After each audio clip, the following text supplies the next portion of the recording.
Sharelun takai orun velun shakar. Inkai varoritri elun kaishara. Tesura valorin temariso. Nashai lunkai maru sheliat. Kayo shalom shari Soraya Malik.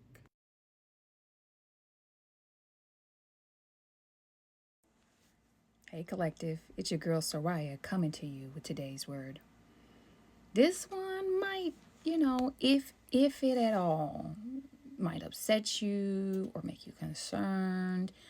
I am not here to do that. I'm here to help you reflect and to heal. So I want you, and I'm just giving this disclaimer up front because it's about spiritual court.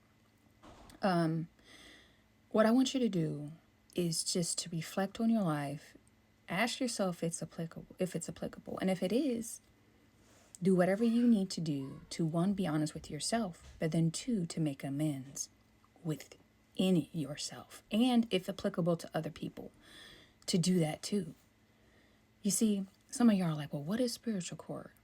It's actually a real thing, y'all. Like, I wouldn't have believed it if I hadn't been there before by some karmic who had brought me to spiritual court. I was like, what? And like case was dismissed, y'all. Like literally, it was a golden courtroom, and there was like a divine judge there, and I saw the plaintiff with a witness that happened to be a family member of mine making a complaint on me, and it was dismissed. Like, how could you? So anybody can get called spiritual court because people have the ability to, when they think an injustice has been done to them, and these are spiritual aspects, energetic, divine laws that you guys are going to learn about. But historically, like just outside of the realm of what we understand, have existed forever, okay? But people, human beings, we have the ability to call spiritual court. So, if somebody does something that you think is unfair or unjust, you can, on your behalf or others, you can call for spiritual court. You can say to the Most High God and to divine judges and, to the celestial kingdom that you would like to either report someone and what they've done, or you would like to ask for justice and judgment, and there are some of us who can actually command it. And and the reason why I'm explaining this to you is because it's very real. Where do you think karma comes from?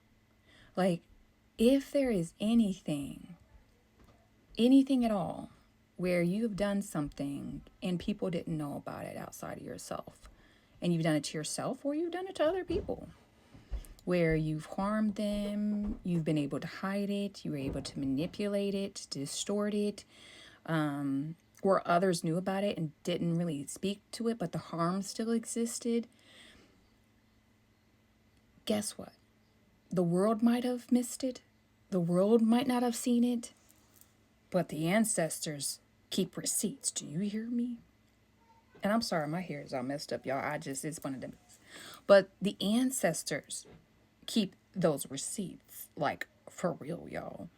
And, any kind of soul contracts that you make, you say, what are soul contracts?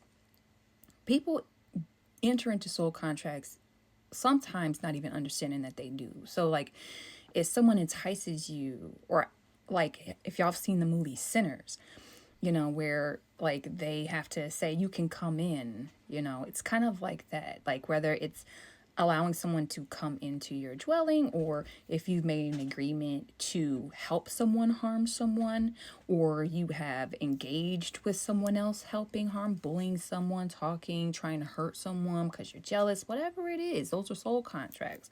So soul contracts, different harms that you may have done, any distortions, any kind of control, any kind of manipulation, any kind of gossiping, anything that, any kind of energy drains. Like, if you have very effectively like drained people's energy and pushed them to the side, or maybe you've kept them small for whatever reason in terms of like their ability to be effective, like all of that is seen by the unseen.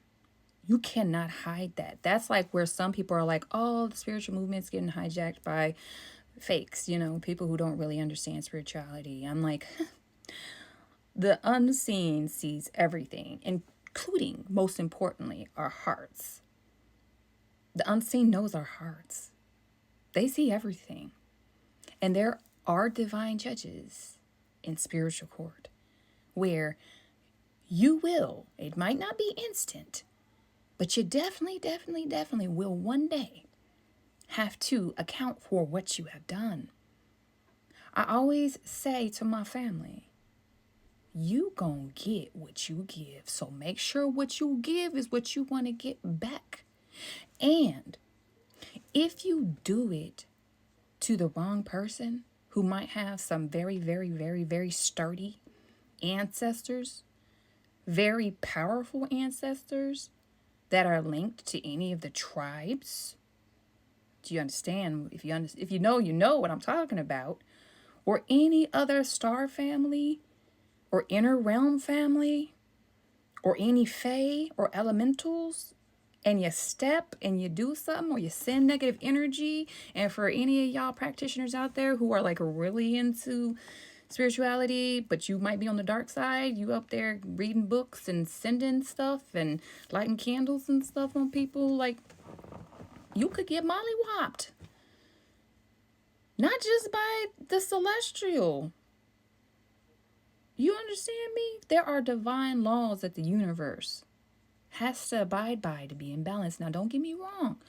The powers that were, they violate those laws all the time. But us, human beings, as divine beings, we are held to a standard. And the energy you give is the energy you're going to get. And you can't ever hide it. You can't ignore it. You can't silence it. It will come back to you one way or the other. And often very unexpectedly. So that's how I live my life. Like, the way I move, it's not just that I know it'll come back to me. I generally don't want to hurt people.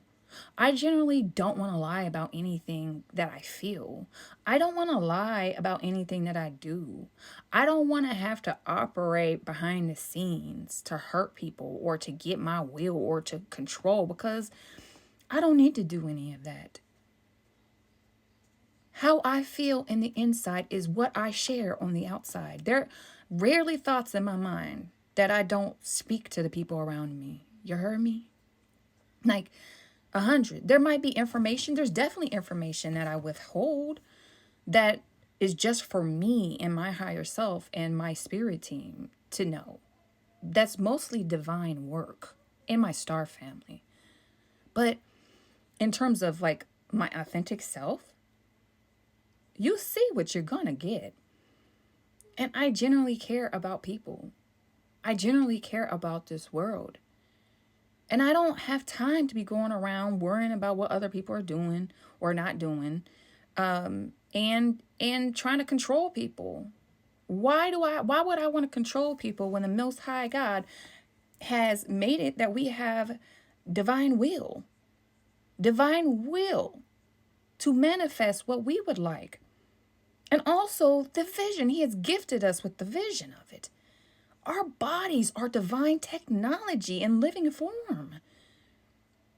Why would I waste my time trying to control other people, trying to manipulate other people, trying to hurt other people, instead of building the reality that I intend and desire with the people that I love?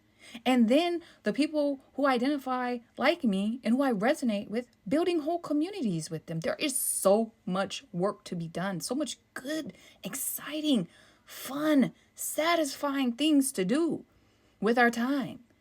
Besides arguing with people and gossiping with people and talking about what we're going to do to each other and like going back and forth, arguing about political topics or things that really don't matter, like celebrities and what they're wearing and their clothes and their makeup and what they're selling. Like, it's meaningless.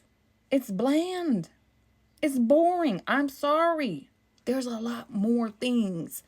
Like, how do we develop our abilities? Telekinesis, telepathy, levitation, our relationship with the elementals, our relationship with the star family, our relationship with the unseen, our ancestors, and breaking generational curses.